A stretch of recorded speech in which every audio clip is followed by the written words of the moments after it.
گفته بودم که آموزش که ساخت اسکین با این برنامه‌ای که اون روز گذاشته بودم و بهتون میگم. خب این برنامه الان آموزش ساخت اسکینش رو بهتون میگم. بریم سراغ ویدیو. وقتی بازش کردین همچین تصویری بهتون میده. از اولین گزینه شروع میکنیم. گزینه مداد یعنی هر رنگی که شما میخواهید میتونید روی این اسکینتون بزنید. سطل یعنی یک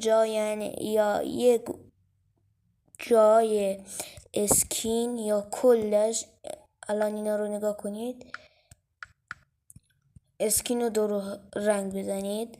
خب این رنگ مثلا الان من نه این زرد کم رنگ مایل به سیاه.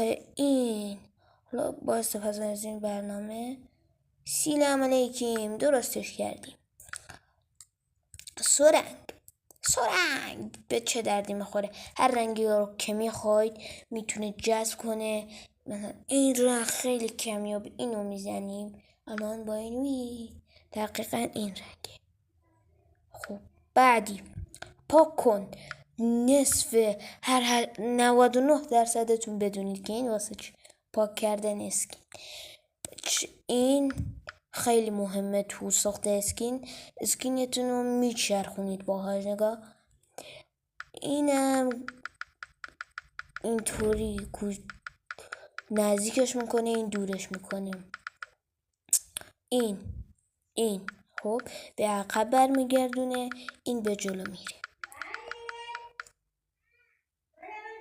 بچه ها یه دلیل خیلی منطقی همیشه جای اسکینتون رو مشخص کنید. الان اینجا چشم من رو برو اینجا نگه میدارم. همیشه تمام قسمت ها و شکمش رو بر میدارم. این قسمت ها هم داره باد. همیشه هر قسمتی که داره رو هر رنگی از کرمیز هر رنگی که دوست دارید در فری رو میشناسید. فری کلردی نارنج زده. خب مثلا الان من میرم این عکس از گالری بر میدارم.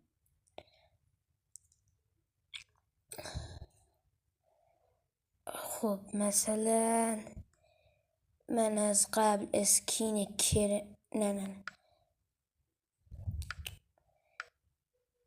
من از قبل اسکین کرمی رو دارم. اینم هست. یه چیز جایی که میخوای صورتشو بساز. من زیاد شده صورتشو برعکس زدم. استیو میزنید مثلا همینطوری. خب بعد تصویر رو دوباره میذارید. الان من فهمیدم کدوم این. خب از اینجا اسکین، اینا همه اسکین ها کل بازی هست. هر اسکینی که میخواید کنسل.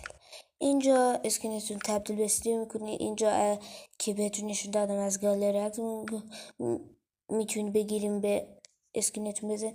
اینجا مثلا تکنوبلید میزنید اسکینشون برات درست میشه. اینجا شانسی براتون بهتون یه اسکین خفن مثل من که دختره ولی نگاه چی خدا کارتونش نمیدونم ولش کن. خب اینجا هم چیز مهم زیاد استفاده نمی کنم. مثلا اولین بار دست بهش میزنم.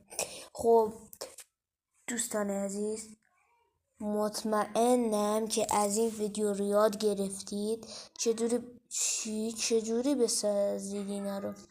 خب بچه ها تو رو خدا یه ثانیه میگیره ویدیومو لایک کنید اگه دوست داشتین از این ویدیوها و یاد گرفتن با وسایل ها بیشتر باشه.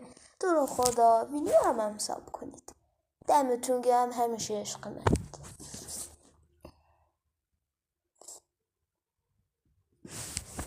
تا یه ویدیو بعد خدا نگهدار من و تو خدا حافظ عزیزم